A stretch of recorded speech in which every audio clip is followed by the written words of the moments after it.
안녕하세요. 소방언론 2020년 1회 기출문제풀이를 시작하도록 하겠습니다. 2020년 같은 경우에는 코로나로 인해서 1회가 연기되면서 1회와 2회가 함께 치러진 해이기 때문에 1회가 함께 붙어서 문제가 나왔습니다. 1번 문제부터 보도록 하겠습니다. 1번 영도시 1기압에서 44.8 3제곱미터의 용적을 가진 이산화탄소를 액화하여 얻을 수 있는 액화탄산 가스의 무게는 약 몇 킬로그램인가? 자, 그 기체에 관련된 값을 구할 때는 많은 값이 구워져 있으면 이상기체 상태 방지 공식을 한번 떠올려야 된다. 기체에 많은 변수가 주어져 있고 또한 기체에 관련된 값을 구할 때는 보통 이상기체 상태 방정식을 떠올리라고 했습니다. 그래서 이상기체 상태 방정식이 뭐냐? 제가 옆장에 간단하게 적어놨는데 PV는 nRT는 n분의 WRT로 나와 있습니다. P는 압력이고요. 여기 V는 부피, N은 몰수, R은 기체 상수, 그리고 T는 중요하죠. 그냥 온도가 아닙니다. 절대 온도. 그리고 N, 몰수는 분자량 분의 질량이기 때문에 이렇게 치환해서 분자량 분의 질량 곱하기 기체 상수 곱하기 절대 온도로 나타낼 수 있습니다. 자, 그러면 여기서 나와 있는 것을 보면 온도는 주어져 있고 0도씨로, 그렇죠? T는 0도씨니까 절대 온도로 고치면 273K입니다. 그리고 부피도 주어져 있습니다. 부피는 44.8 세제곱미터. 압력은 1기압이라고 했으니까 1atm. atm이 기압이라는 뜻이죠. 1기압. 이렇게 주어져 있습니다. 그러면 이제 우리가 구해야 될 게 뭐냐? W는 묻고 있습니다. 자, 그럼 우리가 지금 필요한 것이 R 값과 N 값이죠. 근데 R 같은 경우는 기체 상수라고 얘기를 했었습니다. 그래서 기체 상수는 보통 0.082 또는 8.314를 많이 사용하는데 그 기압이 ATM으로 주어져 있으면 0.082로 사용하라고 얘기를 했습니다. 소방설비기사에서는 거의 1기압으로 많이 주어져 있기 때문에 기체 상수 0.082 같은 경우에는 반드시 기억해 줄 수 있도록 합니다. 그럼 8.314는 언제 사용하냐? 파스칼로 주어져 있는 경우 많이 사용하는 단위입니다. 네. 그렇기 때문에 현재는 1기압이기 때문에 0.08이라는 값을 사용하고요. 그러면 이제 분자량을 구해야 되는데 분자량, 이산화탄소 분자량 많이 아는 사람은 알고 있죠? 조금만 기초 푸신 분들은 44라는 값을 외우고 있지만 혹시 외우지 못한 학생들을 위해서 조금 구하는 방법을 구하자면 분자량을 알기 위해서는 우선 원자량을 알아야 됩니다. 원자량. 선생님이 5개 정도는 외워줘야 된다고 얘기했습니다. 수소는 1. 그 다음에 탄소는 12, 질소는 14, 산소는 16, 아르곤은 40입니다. 이 값이 필요한 이유들은 가장 많이 쓰이는 원소기도 하고 특히 H 수소 같은 경우에는 H2O라 해서 물 분자량 구할 때 사용하기도 하고요. 이렇게 질소, 아르곤 같은 거는 산소의 분자량 구할 때 많이 사용하기 때문에 기억을 하셔야 됩니다.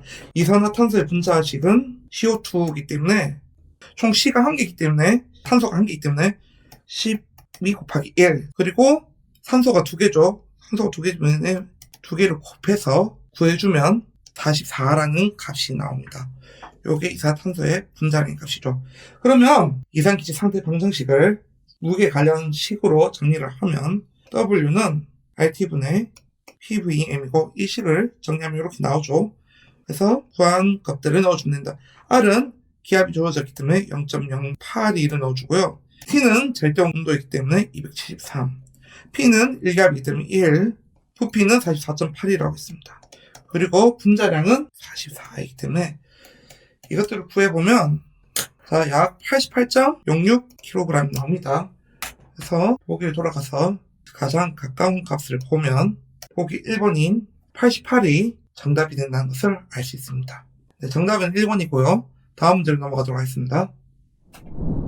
7번입니다. 실내화듯이 발생한 연기로 강감계수와 가시거리에 대한 설명 중 틀린 것은? 이라는 문제고요. 여기서 여러분들이 알아야 되는 단어는 특히 강감계수와 가시거리에 대해서 알 필요가 있겠죠. 강감계수가 뭐냐? 빛이 발생했을 때 빛이 이제 공기 또는 이제 연기 사이로 통과를 할 텐데 그 통과하는 과정에서 빛이 줄어드는 과정 계수를 강감계수라고 합니다. 즉 강간계수가 높아지면 그만큼 빛이 감소하기 때문에 앞이 잘 보이지 않는다는 뜻입니다. 그래서 이게 무슨 상관이냐? 가시거리는 여러분들이 볼 수 있는 시야가 가능한 거리를 가시거리라고 합니다. 즉 강간계수가 올라가면 가시거리가 당연히 떨어지는 거겠고, 강간계수가 만약에 내려가면 가시거리는 올라간다는 것을 이제 알 수 있을 것입니다. 그러면 이제 강간계수와 이제 가시거리에 관련된 관계를 알 필요가 있는데, 강간계수 단위는 미터의 역수입니다. 가시거리는 미터입니다. 그래서 강간계수가 0.1일 때는 가시거리가 20에서 30이고요. 강간계수가 0.3일 때는 가시거리가 5입니다. 강간계수가 0.5일 때는 3 정도 하고요. 1일 때는 그래서 2, 10일 때는 0.2에서 0.5로 기억해 주시면 될 것 같습니다. 내가 조금 너무 기억하기가 너무 숫자가 많아서 힘들다 하면 강간계수에서 역수를 취하고 곱하기 2 정도 하면 비슷한 숫자가 나옵니다. 예를 들면 강간계수 0.1은 10분의 1이죠. 10분의 1의 역수는 10이고 10을 2로 곱해주면 20 정도가 나온다는 거 기억하면 될 것 같고요. 강간계수가 0.3이다 하면 10분의 3이고 10분의 3을 역수로 하면 3분의 10, 3.333이죠. 곱하기를 해주면 6.66, 5와 비슷한 값이라는 걸 알 수 있을 것입니다. 마찬가지로 2분의 1의 역수는 2고 곱하기 2 하면 4 근처의 수다. 그리고 1은 역수해봤자 1이고 그래서 곱하기 2 하면 유사한 숫자라는 걸 알 수 있을 것입니다. 10 역수로 하면 0.1이고 0.1 곱하기 2 하면 0.2니까 굉장히 유사한 숫자로 나온다는 걸 알 수 있을 것입니다. 그렇게 기억해 주시면 조금 외우기 여러분들이 수월하실 겁니다. 그럼 이 표를 참고해서 값을 넘어가자면 강간계수 0.1 때는 가시거리는 20에서 30m이다. 맞는 얘기죠. 강간계수가 0.3일 때는 가시거리는 15에서 20m이다. 아니죠. 5m라고 했습니다. 5m인 거 잘 안 외우신다. 역수하면 3.33 곱하기 2 하면 6.66, 6.66 근처수다 라고 기억하시더라도 15에서 20m는 굉장히 크게 차이나는 숫자이기 때문에 답이 틀린 얘기라는 것을 알 수 있을 것입니다. 강간계수가 1.0일 때는 1에서 2m 맞고요. 강간계수가 10일 때는 가시거리는 0.2에서 0.5m이다. 네, 맞는 얘기입니다. 그래서 답은 2번입니다. 다음 문제로 넘어가도록 하겠습니다. 8번 물질의 화재 위험성에 대한 설명으로 틀린 것은 이라는 문제고요. 화재 위험성이 단어인데 화재 위험성 말 그대로 화재가 일어날 확률이 높은 것을 얘기를 한 거겠죠. 화재 위험성이 높다 하면 화재가 발생할 가능성이 높다. 화재 위험성이 낮다고 하면 화재가 발생할 가능성이 낮다. 이렇게 이해해 주시면 될 것 같고요. 보기 하나씩 지켜보도록 하겠습니다. 자, 인화점 및 착화점이 낮을수록 위험하다. 네, 맞는 얘기죠. 왜 그럴까요? 인화점이 뭐죠?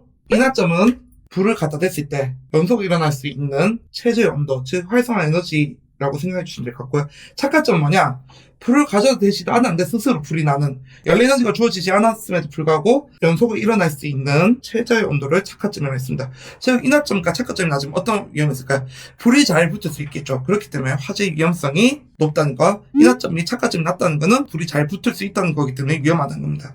2번 착화점 에너지가 작을수록 위험하다. 이것도 같은 얘기겠죠. 착화는 열 에너지가 주어지지 않아도 스스로 불이 붙기 시작하는 온도를 얘기하는 건데, 착화 에너지가 낮다는 것은 그만큼 불이 잘 붙을 수 있다는 얘기이기 때문에 화재 위험성이 높다는 걸 알 수 있을 것입니다. 3번 B점 및 융점이 높을수록 위험하다. 이 얘기는 틀린 얘기겠죠. B점이 무엇일까요? B점. 여러분들이 비열과 B점을 헷갈려 하는 경우가 많습니다. 비열은 1도씨 올리는데, 특히 물이죠. 물. 필요한 열량을 비열이라고요. B점은요, 한마디로 끓는 점이라고 보면 됩니다. 물 같은 경우에는 100도가 B점이겠죠. 그래서 기하가 시작하는 온도를 B점이라고 얘기를 하는 겁니다. 융점은 녹는 점을 얘기하는 거겠죠. 그래서 물 같은 경우에는 0도가 융점이 되는 거겠죠. 그래서 끓는 점은 융점이 높을수록 어떨까요? 물질의 상태 변화가 원활하게 일어나지 않기 때문에 이로 인해서 화재에 발생할 위험은 낮다는 것. 그래서 보기 3번이 정답이고요. 연소 보미가 넓을수록 위험. 그것도 마찬가지겠죠. 연소 보미가 넓다는 것은 연소가 일어날 수 있는 온도가 낮다는 얘기겠죠. 그렇기 때문에 연소 보미가 넓을수록 위험하다는 것도 정답입니다. 즉 연소가 일어날 수 있는 스펙트럼이 굉장히 넓다는 얘기이기 때문에 화재가 발생할 수 있다는 가능성이 없다는 점. 어떻게 보면 이런 사전 지식이 없더라도 조금 깊게 생각하면 풀 수 있는 문제 중에 하나입니다. 정답은 3번이고요. 다음 문제로 넘어가도록 하겠습니다.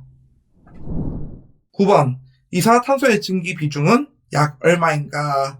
단 공기의 분자량은 29이다 라고 주어졌습니다. 증기 비중은 뭐냐? 공기의 평균 분자량분의 기체의 분자량입니다. 그래서 공기의 분자량을 29의 값이 나오기 때문에 29를 넣고 29분의 기체 분자량이라고 기억해도 될 것 같고요. 이 문제에서는 친절하게도 공기 분자량은 29이다라고 주어져 있기 때문에 쉽게 풀 수 있는 문제 중에 하나입니다.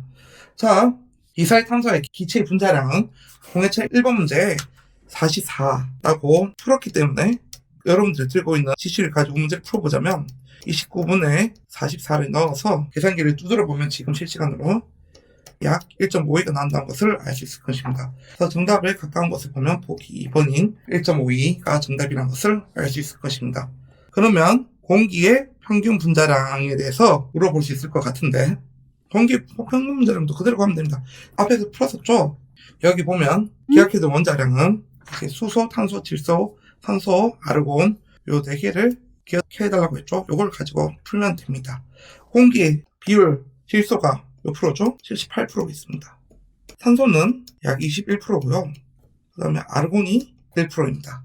자, 근데 여기서 주의할 점이 있습니다. 자, 질소는 공기에서 어떤 형태로 존재를 하냐? N2의 형태로 존재하고 있습니다. 마찬가지로 산소는 O2의 형태로 주어져 있고요. 아르곤은 다행히도 그냥 아르곤 단원소로 존재하고 있습니다. 프라이슨 가스이기 때문에 아르곤은 단원소로 존재한다는 것을 알 수 있을 것이고요. 그래서 이걸 그냥 풀어보면 된다. 질소가 몇죠? 그죠? 원자량은 14에 넣습니다. 근데 두 개죠? N2니까 곱하기 2를 해주고요.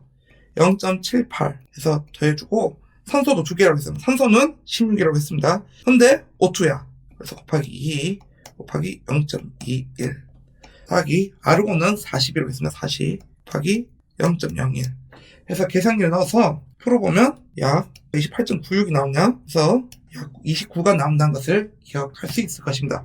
그래서 사실 문제를 풀다 보면 분자량 같은 기억나지 않을 때는 이렇게 선생님 푸신 것처럼 온소 관련된 원자량과 거기에 대한 배합량을 알고 있으면 쉽게 풀 수 있다는 거 반드시 기억해 줄 수 있도록 합니다. 다음 문제로 넘어가겠습니다. 12번입니다. 가연물이 연소가 잘 되기 위한 구비 조건으로 틀린 것은? 자, 가연물이 뭘까요? 가연물. 연소가 가능한 물질을 가연물이라고 합니다. 그래서 가연물에 예를 들자면 장작 같은 게 있을 수 있을 것이고요.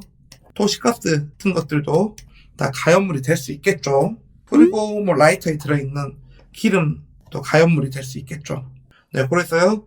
가연물에 연소가 잘 되기 위한 구비 조건 보기를 한번 보자면 열 전도율이 클 것. 1번부터 정답이네요. 열 전도율이 크면 안 되죠. 연소가 되기 위해서는 열의 축적이 되어야 되는데 열 전도율이 크면 가지고 있는 열을 바깥으로 다 방출하기 때문에 가연물의 연소가 잘 되기 위해서는 열 전도율이 작아야 된다는 거 기억해 주세요. 작아야 된다는 거 기억해 주시고요. 보기 2번 산소와 화학적으로 친화력이 클 것. 그렇죠. 연소는 산소와의 반응이죠. 그렇기 때문에 산소와 화학적으로 친화력이 커야지 원활하게 연소가 될 수 있습니다. 3번 표면적이 클 것. 맞는 얘기고요. 자, 표면적 같은 경우는 무슨 얘기냐? 접촉하고 있는 면적이 많아야 된다는 것입니다. 예를 들면 좀 이해하기 쉽게 얘기를 하자면 통나무가 있습니다. 통나무가 불을 붙이는 게 원활할까요? 아니면 장작을 잘랐을 때 더 잘 불이 붙을까요?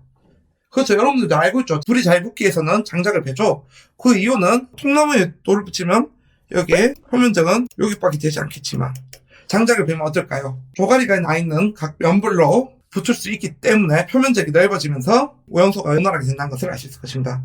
그리고 네 번째, 활성화 에너지가 작을 것. 그렇죠. 불이 연소가 일어나기 위해서는 이 최소한의 활성화 에너지, 연소가 일어나기 위해 최소한 에너지를 활성화 에너지라고 하고요. 활성화 에너지가 낮아야지 작은 온도에서 불이 잘 붙기 때문에 활성화 에너지가 작아야 가연물이 연소가 잘 되기 위한 구비 조건이 될 수 있다는 거 기억해 주시면 될 것 같습니다. 정답은 1번이고요. 다음 문제로 넘어가도록 하겠습니다. 13번입니다. 유료 탱크 화재 시 기름 표면에 물을 살수하면 기름이 탱크 밖으로 비산하여 화재가 발생하는 현상은? 여기서 핵심 나누는 이겁니다. 기름 표면에 물을 살수한다 하면 딴 거 올 필요 없습니다. 답은 슬롭 오버로 가면 됩니다. 알겠죠? 기름 표면에 물을 살수라는 단어밖에 나올 수가 없습니다. 슬롭 오버는 이런 표현이 나오면 슬롭 오버로 가면 됩니다.